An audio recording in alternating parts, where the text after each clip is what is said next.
Hello friends, नमस्कार। One दरोगा मुख्य परीक्षा 2023 के सिलेबस में हम लोग नवे चैप्टर को देख रहे थे। 2 पार्ट में हमने समाप्त करने की कोशिश की थी, लेकिन नहीं हो पाया था। आज इसका तीसरा पार्ट है और इसमें सारे बचे हुए जो पॉइंट हैं उनको कवर करेंगे और अंत में इस पर बनने वाले बहुविकल्पी प्रश्नों को भी देखेंगे।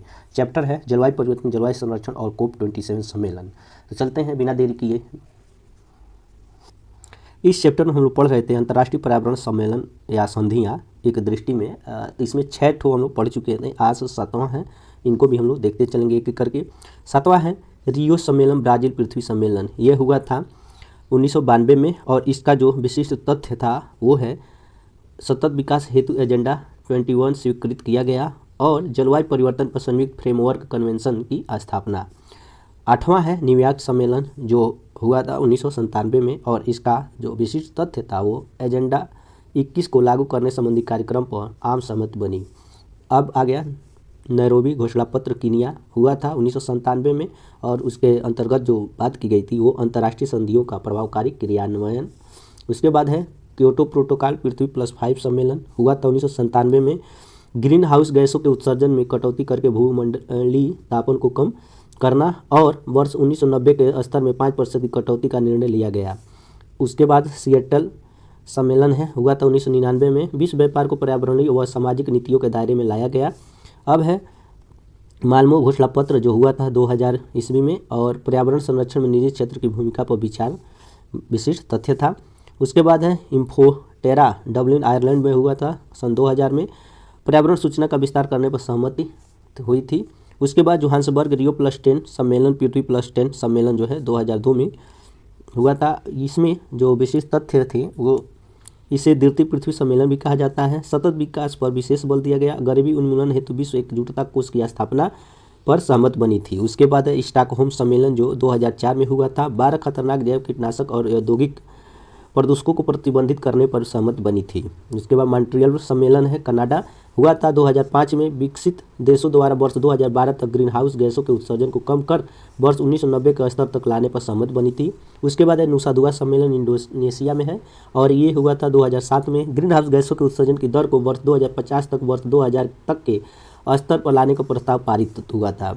उसके बाद 18वां है कोपेनहेगन सम्मेलन, डेनमार्क, 2019 में इसका सम्मेलन हुआ था और इस पर जो विशिष्ट तथ्य थी वो COP15 के इस सम्मेलन में ब्रिक्स देशों ने स्वेच्छा से कार्बन उत्सर्जन में 20% से 25% तक की कटौती का निर्णय लिया और कम कार्बन अर्थव्यवस्था की परिकल्पना की। उसके बाद है कानकुन सम्मेलन, मैक्सिको, हुआ था 2010 में। $100 अरब से हरित जलवायु कोष स्थापित करने का निर्णय लिया गया। डरबन सम्मेलन COP17 दक्षिण अफ्रीका में 2011 में हुआ था और ग्रीन क्लाइमेट फंड पर विस्तृत चर्चा हुई थी। उसके बाद है दोहा सम्मेलन COP18 कतर में 2012 में हुआ था। क्लीन डेवलपमेंट मैकेनिज्म के अंतर्गत प्रदूषण कम करने का प्रयत्न किया गया।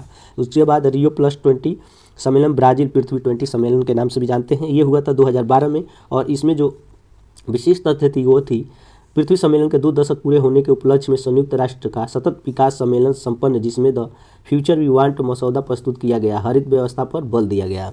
उसके बाद है वार्सा सम्मेलन, पोलैंड, 2013 में हुआ था और विशिष्ट तथ्य था ग्रीन क्लाइमेट फंड बनाने पर सहमत बनी थी। उसके बाद लीमा सम्मेलन COP20 पेरू में 2014 में हुआ था। वर्ष 2070 तक ग्रीन हाउस गैसों के उत्सर्जन को समाप्त करने का निर्णय लिया गया। उसके बाद पेरिस सम्मेलन COP21 फ्रांस 2015 में हुआ था। कार्बन उत्सर्जन लक्ष्यों हेतु कानूनी रूप से बाध्यकारी संधि थी। बाबा इगलिक सम्मेलन COP22 मोरक्को 2016 में हुआ था। हमारे जलवायु और सतत विकास के लिए मराकेश कार्रवाई की उद्घोषणा प्रस्तुत की गई। उसके बाद है बान सम्मेलन COP23 जर्मनी 2017 में हुआ था। फिजी मोमेंटम फॉर इम्प्लीमेंटेशन प्रस्तुत किया गया। उसके बाद है क्रोटोविस सम्मेलन पोलैंड में 2018 में हुआ था। 2015 के पेरिस जलवायु समझौते को लागू करने पर सहमत बनी। उसके बाद मैड्रिड सम्मेलन स्पेन में 2019 में हुआ था। यूरोपीय आयोग ने यूरोपियन ग्रीन डील नामक दस्तावेज प्रस्तुत किया। उसके बाद है ग्लासगो सम्मेलन स्कॉटलैंड में 2021 में हुआ था। इस प्रस्ताव के अंतर्गत 2020 के स्तर की तुलना में 2030 तक मीथेन गैस के उत्सर्जन में 30% की कटौती करने का लक्ष्य रखा गया है। भारत ने 5 नए लक्ष्य निर्धारित किए हैं जिससे पंचामृत की संज्ञा दी है। उसके बाद है शार्म अल शेख COP27 मिस्र 2022। संयुक्त राष्ट्र जलवायु सम्मेलन COP27 ने कमजोर देशों को लॉस एंड डैमेज के तहत वित्त पोषण प्रदान करने के लिए एक समझौते पर हस्ताक्षर किए हैं। ठीक है, इसमें 2023 में भी, ठीक, चलिए 2023 के लिए करंट अफेयर का ये मुख्य पॉइंट बनने वाला है। ये 2022 नवंबर में हुआ था, ये नवंबर 2022 में, ठीक है, सम्मेलन, इसलिए ये करंट अफेयर की दृष्टि से महत्वपूर्ण है। चलिए आगे हम लोग देखेंगे अंतर्राष्ट्रीय पर्यावरणीय पुरस्कार। अंतर्राष्ट्रीय पर्यावरणीय पुरस्कार में कौन कौन से हैं, सॉरी, इनको हम लोग यहाँ पे देखेंगे। पुरस्कार है पहला राइट लाइवलीहुड, इसकी राशि जो है वो है 2.8 लाख डॉलर और स्थापना हुआ था 1980 में, और जो प्रदान करने वाली संस्था है या संगठन है वो है राइट लाइवलीहुड सोसाइटी लंदन। इसमें हम लोग जो विशिष्टताएं थे उनको देखेंगे। इस विशिष्टताएं हैं पर्यावरण एवं सामाजिक न्याय के क्षेत्र में योगदान हेतु वर्ष 2021 में यह पुरस्कार 4 व्यक्तियों संगठनों को प्रदान किया गया। यथा मार्थे वांडी कैमरून, ब्लामिदिर लिस्यांक रूस, फ्रेडा ह्यूस्टन कनाडा तथा life legal initiative for forest and environment Bharat को प्रदान किया गया। और इसमें है, इसे वैकल्पिक नोबेल पुरस्कार के रूप में भी जाना जाता है। तो एग्जाम में पूछ सकता है कि वैकल्पिक नोबेल पुरस्कार के रूप में किसे जाना जाता है, तो आंसर होगा आपका राइट लाइवलीहुड। दूसरा है टाइलर पुरस्कार, इसकी जो राशि है वो 2 लाख डॉलर है और स्थापना जो हुआ था 1973 में, और जो ये संगठन है या संस्था वो है यूनिवर्सिटी ऑफ साउथ कैलिफोर्निया।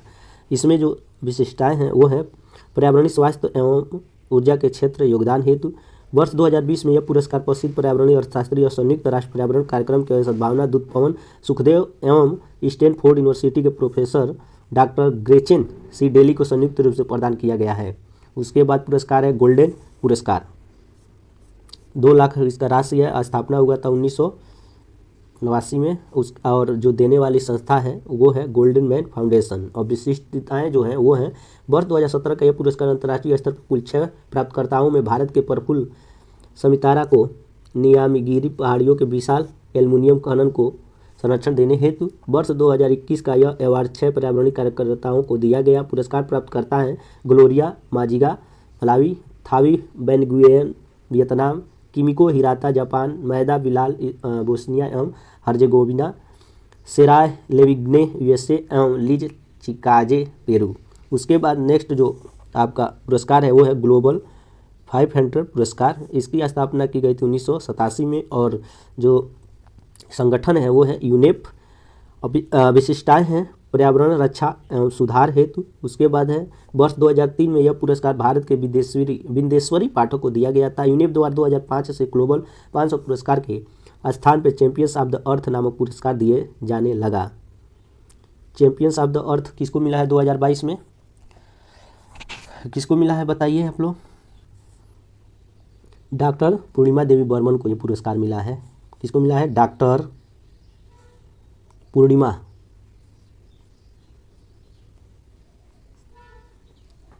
देवी बर्मन को मिला है, ठीक है। और ये नवंबर में मिला था, 22 नवंबर 2022 को। ठीक, चलिए आगे देखते हैं अब किस क्षेत्र में दिया जाता है या किससे ये संबंधित है पूर्णिमा देवी, तो ये हैं आपके वन्यजीव वैज्ञानिक। ठीक, चलिए आगे है,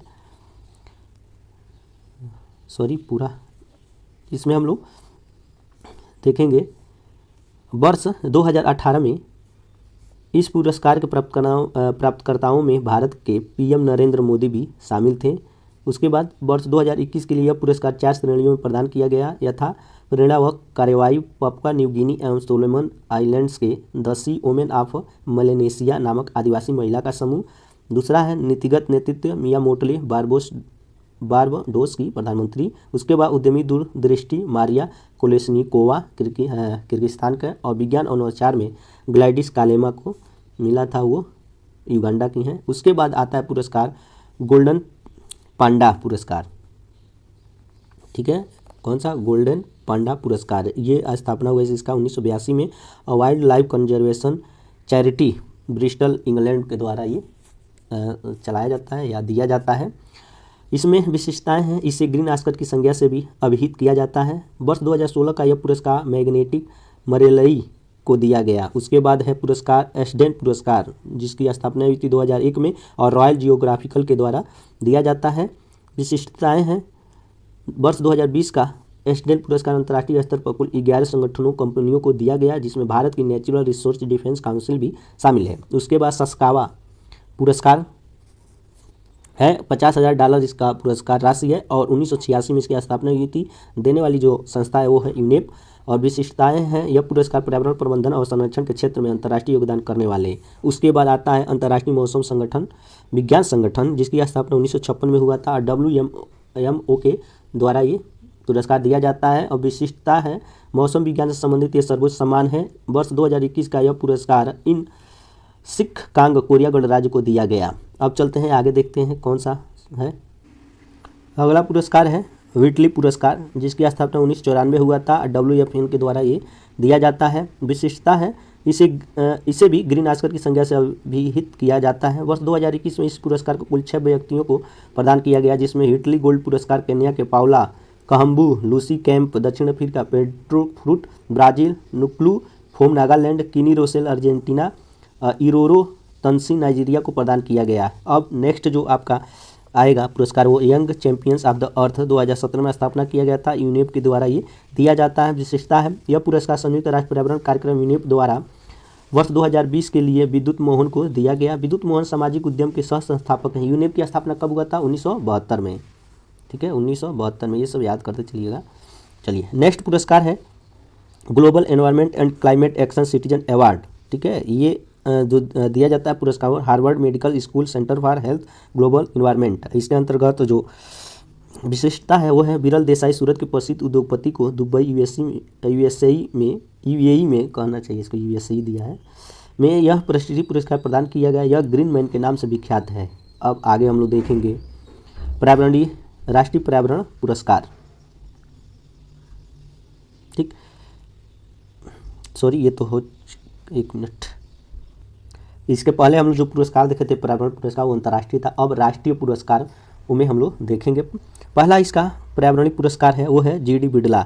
इसकी राशि 5 लाख है और स्थापना 1991 में हुई थी। प्रदान करने वाली जो संस्था है वो बिड़ला फाउंडेशन है।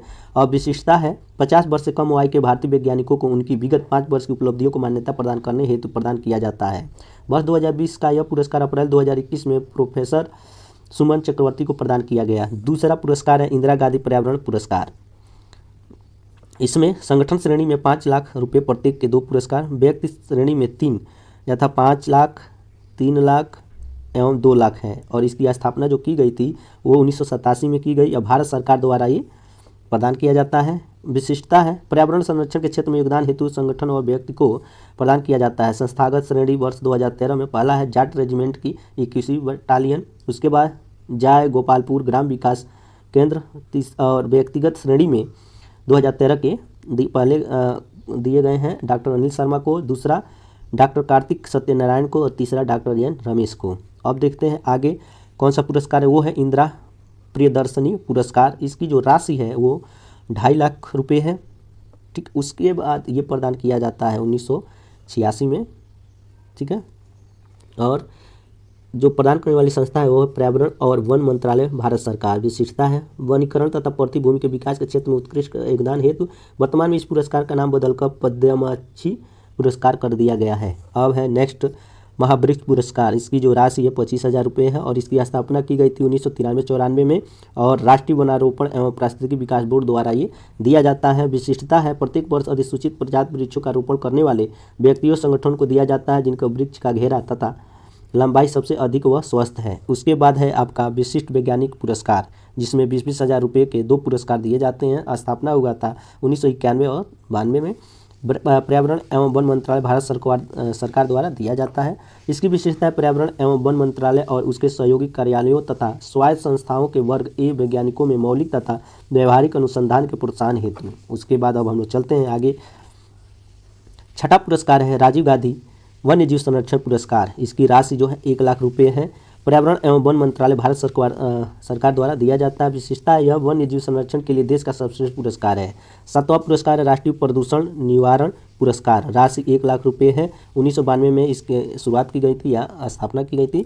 पर्यावरण वन एवं जलवायु परिवर्तन मंत्रालय भारत सरकार द्वारा दिया जाता है। विशेषता है, इस पुरस्कार को प्रदूषण निवारण के लक्ष्य की प्राप्ति तथा पर्यावरण सुधार के लिए महत्वपूर्ण एवं सतत कदम उठाने वाली 18 बड़ी तथा 5 छोटी औद्योगिक इकाइयों को दिया जाता है। अब 8वां है बाइनियल पुरस्कार। राष्ट्रीय बाघ संरक्षण प्राधिकरण द्वारा ये दिया जाता है। टाइगर रिजर्व के प्रबंधन में अस्थायी जनता की भागीदारी को प्रोत्साहन हेतु इसकी विशेषता है। उसके बाद है golden peacock environment management award, जो 1998 में स्थापना की गई थी या शुरुआत की गई थी। इंस्टीट्यूट ऑफ डायरेक्टर्स के द्वारा दिया जाता है। 2021 में यह पुरस्कार भारतीय इस्पात प्राधिकरण लिमिटेड सेल को प्रदान किया गया। ध्यातव्य है कि सेल लगातार 3 वर्षों में इस पुरस्कार की विजेता रही है वर्षों से। ये क्या इसकी विशेषता है। आगे चलते हैं, हम लोग देखते हैं। हेडिंग है भारत द्वारा हरित गृह गैस उत्सर्जन के शमन हेतु उठाए गए आवश्यक कदम। तो इसमें पहला कदम है समन्वित ऊर्जा नीति। ऊर्जा सुरक्षा अनुसंधान विकास, ऊर्जा संरक्षण, ऊर्जा क्षमता, ऊर्जा के उचित मूल्य पर पहुंच एवं उपलब्धता बढ़ाने एवं पर्यावरण संबंधी मुद्दों से निपटने के हेतु 2006 में संपोषणी ऊर्जा सुरक्षा का एक समग्र ढांचा तैयार किया गया। यह भारत की समन्वित ऊर्जा नीति 2006 कहलाई। इसके कुछ मुख्य बिंदु निम्नांकित है। पहला है इसमें सभी क्षेत्रों में ऊर्जा सक्षमता को बढ़ाना, सार्वजनिक परिवहन पर जोर, बायोफ्यूल प्लांटेशन सहित नवीकरणीय ऊर्जा पर सक्रिय नीति का निर्माण करना, परमाणु एवं जल विद्युत के क्षेत्र विकास को तेज करना, स्वच्छ कोयला प्रौद्योगिकी हेतु प्रौद्योगिकी मिशन, जलवायु हितैषी प्रौद्योगिकी के अनुसंधान एवं विकास पर केंद्रित होना। आगे हेडिंग है ग्रामीण विद्युतीकरण नीति 2006। भारत की ग्रामीण विद्युतीकरण नीति 2006 के तहत नवीकरणीय ऊर्जा प्रौद्योगिकी को बढ़ावा देने की बात कही गई है। जहां पर ग्रिड कनेक्टिविटी संभव नहीं है अथवा मूल्य प्रभावी नहीं है, वहां पर ऑफ ग्रिड द्वारा इसका समाधान निकालना है ताकि हर घर को विद्युत की उपलब्धता सुनिश्चित कराई जा सके। आगे हेडिंग है आपका पर्यावरणीय राष्ट्रीय पर्यावरण नीति 2006 एवं पर्यावरणीय प्रभाव मूल्यांकन पर इसकी अधिसूचना। यह भारत के मूल्यांकन तंत्र को मजबूत करता है। कई आर्थिक गतिविधियों हेतु पर्यावरणीय प्रभाव मूल्यांकन एवं प्रबंधन योजना बनाने की आवश्यकता होती है, जिसका आकलन रेगुलेटरी अथॉरिटी द्वारा आवश्यक होता है ताकि निर्माण कार्य शुरू हो सके। हेडिंग है भारतीय सौर ऋण योजना। 2003 में दक्षिण भारत में सौर गृह प्रणालियों के वित्तपोषण हेतु बाजार में तेजी लाने के उद्देश्य से 4 साल के लिए इस प्रोजेक्ट की शुरुआत हुई। यह परियोजना यूएनईपी ऊर्जा शाखा, यूएनईपी राइजो केंद्र, 2 प्रमुख भारतीय बैंकिंग समूह कैनरा बैंक तथा सिंडिकेट बैंक एवं उनके द्वारा प्रायोजित ग्रामीण बैंकों के बीच एक साझेदारी है। यह प्रोजेक्ट यूएन फाउंडेशन एवं सेल फाउंडेशन की मदद से एसएचएस सोलर होम सिस्टम के वित्तीयन हेतु उपभोक्ताओं को ब्याज दर पर सब्सिडी प्रदान कराता है ताकि उनका मूल्य कम हो सके। आगे है योजना, वो बचत लैंप योजना है। ऊर्जा संरक्षण कानून 2001 के अंतर्गत भारत सरकार द्वारा स्थापित ऊर्जा दक्षता ब्यूरो छोटे स्तर के सीडीएम प्रोजेक्ट विकास का समन्वय करता है एवं विभिन्न राज्यों में बचत लैंप योजना के क्रियान्वयन को संपादित करता है। सीडीएमए का विकास बीईई एक स्वैच्छिक कार्य है एवं इसे कोई व्यावसायिक राजस्व नहीं होता है। यह कार्यक्रम बीईई द्वारा सीडीएम विकास स्वच्छ विकास तंत्र कार्यक्रम के क्रियान्वयन के हिस्से के रूप में शुरू किया गया है। बीईई द्वारा चयनित कुछ आपूर्तिकर्ता सीडीएम निवेशक ताप दीप्त बल्ब के बदले सस्ते दामों पर सीएफएल प्रदान करेंगे। इसके बदले आपूर्तिकर्ताओं को बिक्री योग्य प्रमाणित उत्सर्जन सम्मान क्रेडिट मिलता है। हेडिंग है बायोफ्यूल पर राष्ट्रीय नीति, नवीन एवं नवीकरणीय ऊर्जा मंत्रालय। भारत ने वर्ष 2022 तक 175 गीगावाट नवीकरणीय ऊर्जा का महत्वाकांक्षी लक्ष्य निर्धारित किया है, जिसमें से 10 गीगावाट ऊर्जा उत्पादन जैवभार आधारित होगा। भारत की बढ़ती हुई ऊर्जा मांग एवं सामाजिक आर्थिक विकास हेतु ऊर्जा उपलब्धता काफ़ी महत्वपूर्ण स्थान रखती है। किसी राष्ट्र द्वारा तय की गई ऊर्जा रणनीतियों में सुरक्षा के साथ साथ उसका पर्यावरणीय हितैषी होना भी उतना ही महत्वपूर्ण पहलू होता है। परंपरागत ऊर्जा की सीमितता को देखते हुए नवीकरणीय ऊर्जा का महत्व बढ़ जाता है। घरेलू कच्चा तेल कुल ऊर्जा मांग के सिर्फ 23% हिस्से की पूर्ति करने में सक्षम है, जबकि बाकी की आपूर्ति आयात द्वारा की जाती है। अतः वैकल्पिक ईंधन के विकास पर ध्यान दिया जा रहा है। बायोफ्यूल द्वारा राष्ट्रीय ऊर्जा सुरक्षा में महत्वपूर्ण योगदान देने की क्षमता एवं उसके पर्यावरणीय हितैषी गुण को देखते हुए राष्ट्रीय नीति तैयार की गई है। आगे है लक्ष्य। इसका लक्ष्य में बाजार में बायोफ्यूल की एक न्यूनतम मात्रा की उपलब्धता सुनिश्चित कराना ताकि किसी भी समय उसके मांग की पूर्ति की जा सके। 2017 तक बायोडीजल एवं बायोइथेनॉल हेतु बायोफ्यूल का मिश्रण लक्ष्य 20% रखा गया। बायोइथेनॉल ब्लेंडिंग स्तर को पहले से ही बाध्यकारी बनाया जा चुका है, जो अक्टूबर 2008 से प्रभावी है। पेट्रोल इथेनॉल ब्लेंडिंग में पेट्रोल में 5% इथेनॉल मिश्रण करना बाध्यकारी है, किंतु तेल कंपनियां अभी 2% इथेनॉल को ही पेट्रोल में मिश्रित कर पा रही है। हेडिंग है ऊर्जा संरक्षण भवन संहिता। इसमें देखेंगे हम लोग, यह भारत सरकार द्वारा मई 2007 में नए व्यावसायिक भवनों हेतु उनकी अवस्थिति एवं उनके जलवायु जोन के आधार पर भवनों की ऊर्जा मांग को न्यूनतम करने हेतु लागू किया गया था। जिन व्यावसायिक भवनों का जुड़ा हुआ भार 100 kW या 120 संविदा मांग होती है, यह उनके लिए न्यूनतम ऊर्जा मानक तय करता है। आगे है, लगभग 22 राज्यों में अनिवार्य ECBC विभिन्न स्तरों पर क्रियान्वित है। भारत सरकार के प्रयासों को पूरकता प्रदान करने हेतु ECBC भारत के नए रेटिंग एवं अनुपालन तंत्र के साथ समन्वय कर रहा है। उदाहरण, विशाल क्षेत्र विकास हेतु EIA या आदर्श रेटिंग सिस्टम हेतु गृह, जिसका फुल फॉर्म है गृह rating for integrated habitat assessment. उसके बाद है IGBC, इसका फुल फॉर्म है इंडियन ग्रीन बिल्डिंग काउंसिल का LEED रेटिंग सिस्टम। आगे है BEESCOS एनर्जी सर्विस कंपनी, जिसको जानते हैं, के द्वारा स्थापित भवनों में ऊर्जा सहायता मानकों के अनुपालन को बढ़ावा दे रही है। ESCOS अभिनव व्यावसायिक मॉडल प्रदान करता है जिससे स्थापित भवनों में ऊर्जा बचत क्षमता प्राप्त की जा सके। यह अनुमान लगाया गया है कि अगर प्रति वर्ष भारत के व्यावसायिक क्षेत्रों द्वारा ECBC नियम का अनुपालन कर लिया जाए तो इस क्षेत्र में ऊर्जा खपत में 30 से 40% तक की कमी हो सकती है। ECBC नियमों का अनुपालन अभी स्वैच्छिक तौर पर है, परंतु इसके बाध्यकारी होने की भी संभावना है। तेजी से बढ़ रहे निर्माण क्षेत्र में संहिता का अनुपालन देश की ऊर्जा दक्षता लक्ष्यों को पूरा करने में महत्वपूर्ण योगदान देगा। हेडिंग है हरित गृह यानी ग्रीन बिल्डिंग, हरित भवन। हरित भवन संरचना निर्माण की एक ऐसी प्रक्रिया है जिसमें उन क्रियाविधियों का इस्तेमाल होता है जो एक भवन के पूरे जीवन काल तक पर्यावरण हितैषी एवं संसाधन सक्षम होते हैं। इसमें डिजाइन निर्माण से लेकर निर्माण कार्यप्रणाली, रख रखाव, नवीकरण एवं विखंडन इत्यादि आते हैं। इस प्रकार साधारण शब्दों में कहा जा सकता है कि हरित भवन ऐसे भवन होते हैं जो काम, जल उपयोग, ऊर्जा का अनुकूलन एवं प्राकृतिक संसाधनों का संरक्षण करते हैं। साथ ही ये परंपरागत भवनों की अपेक्षा कम कचरे का निर्माण करते हैं तथा रहने वालों के लिए स्वस्थ स्थान प्रदान करते हैं। अब इसका आ गया उद्देश्य। उद्देश्य में ऊर्जा के संकट से उबरना, जीवाश्म ईंधन जैसे तेल एवं कोयले का विकल्प, पर्यावरण प्रदूषण को न्यूनतम करना। आगे है ऊर्जा उपयोग सक्षमता में वृद्धि करना। हेडिंग है हरित भवन के मौलिक सिद्धांत। संरचना, डिजाइन दक्षता, ऊर्जा दक्षता, जल दक्षता, पदार्थ दक्षता, अपशिष्ट एवं विषाक्त पदार्थों में कमी, घरेलू पर्यावरण गुणवत्ता में वृद्धि। इसमें पहला है आपका हरित गृह का अर्थ।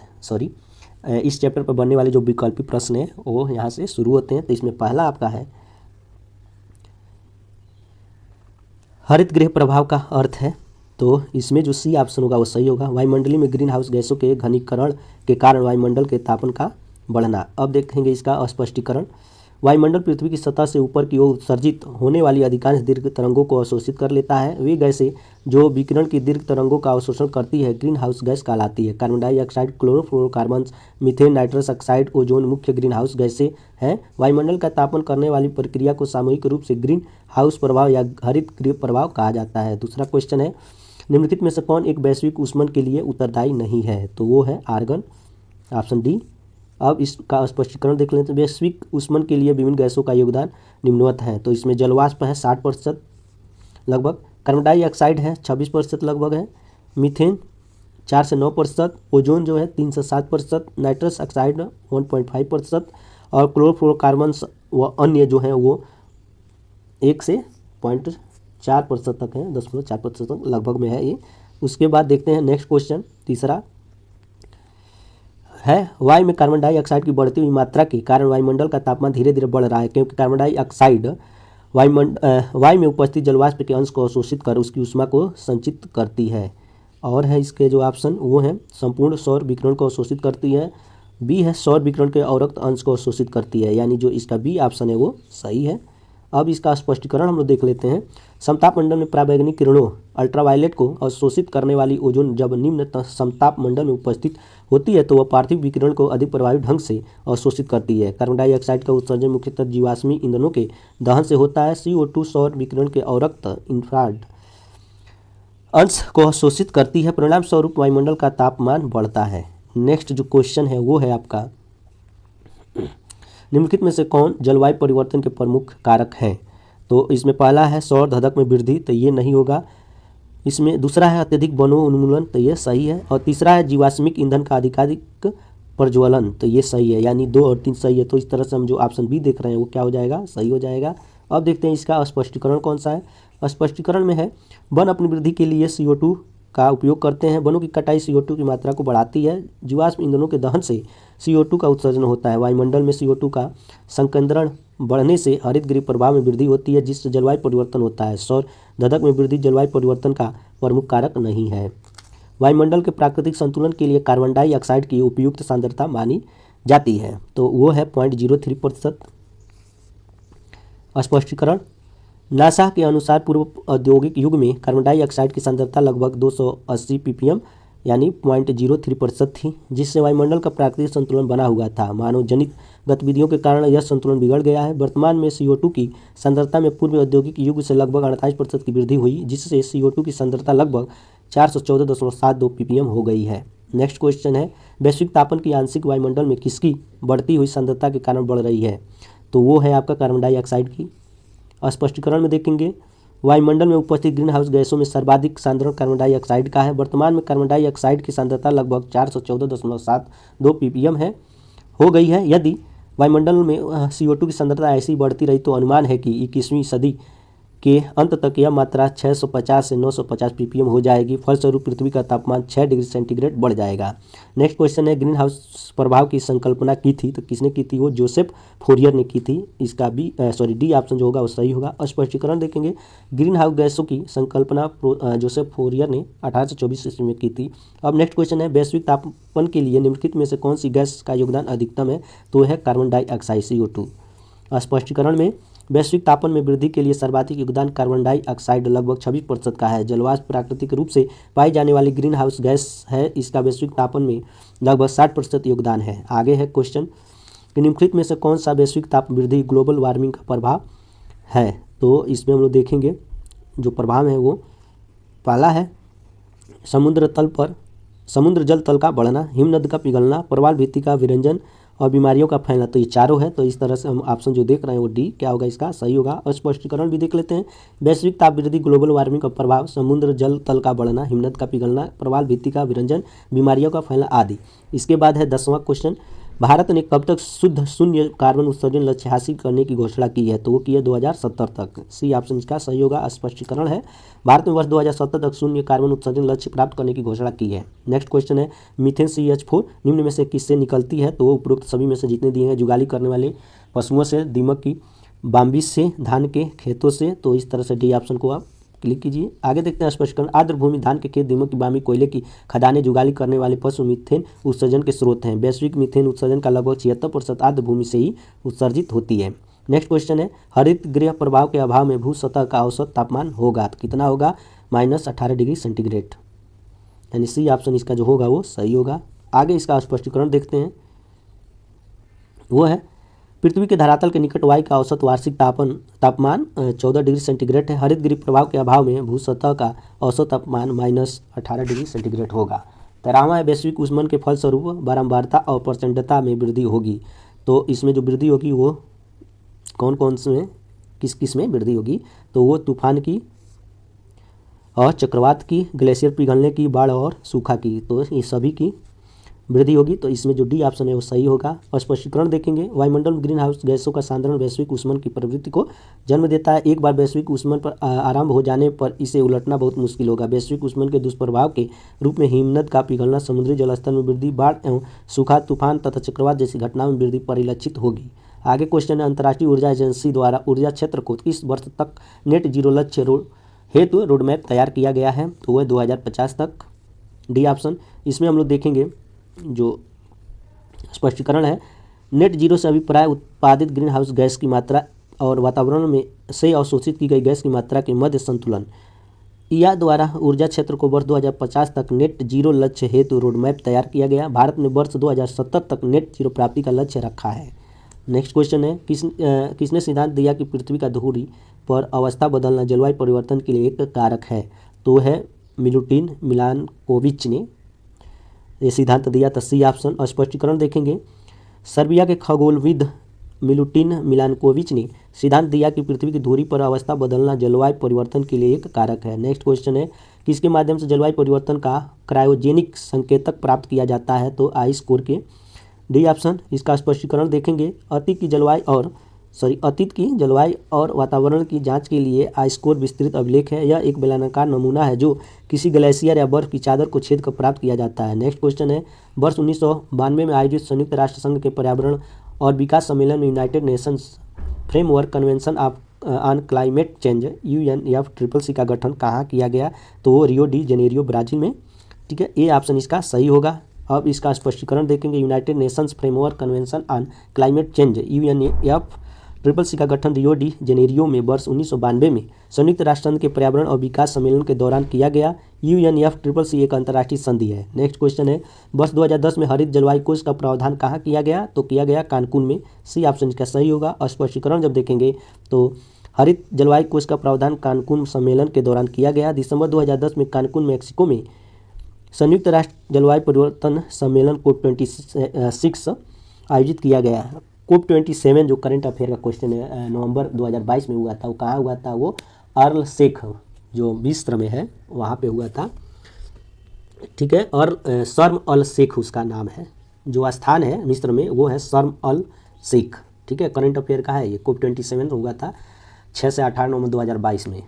ठीक है, चलिए आगे चलते हैं, देखते हैं इस पे आधारित इसी का और आगे है किया गया, जिसके तहत विकासशील राष्ट्र को जलवायु परिवर्तन की चुनौतियों से निपटने के लिए विकसित राष्ट्र वर्ष 2020 तक प्रति वर्ष $100 बिलियन मुहैया कराएगा। अब नेक्स्ट क्वेश्चन है, क्योटो प्रोटोकॉल का संबंध किससे है, तो वो है आपका जलवायु परिवर्तन से। डी ऑप्शन इसमें स्पष्टीकरण है।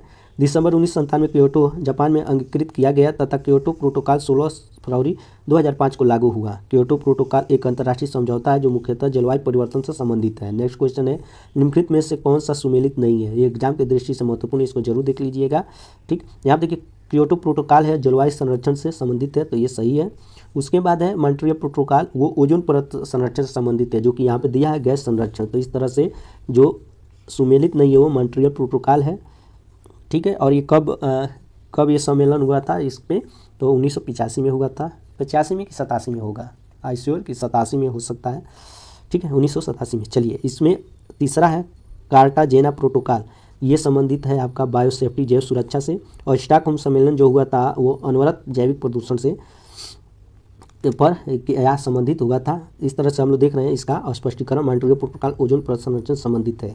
इसको अच्छी तरह से तैयार कर लीजिएगा, क्योंकि ये एग्जाम में मैचिंग करने के लिए या इन्वायरमेंट से संबंधित जो प्रश्न बनते हैं उनमें ये जरूर दिए जाते हैं कि क्योटो प्रोटोकॉल किस सन में हुआ था, और मॉन्ट्रियल प्रोटोकॉल इस तरह से कर देगा, या वो किससे संबंधित है वो पूछ देगा, जैसे कि इसमें दिया गया है। आगे है क्वेश्चन, महासागरों और तटीय पारिस्थितिक तंत्रों द्वारा प्रगृहित कार्बन कहलाता है ब्लू कार्बन। ये ऑप्शन इसका सही होगा। अब देखते हैं इस पे आधारित जो स्पष्टीकरण दिए गए हैं उनको।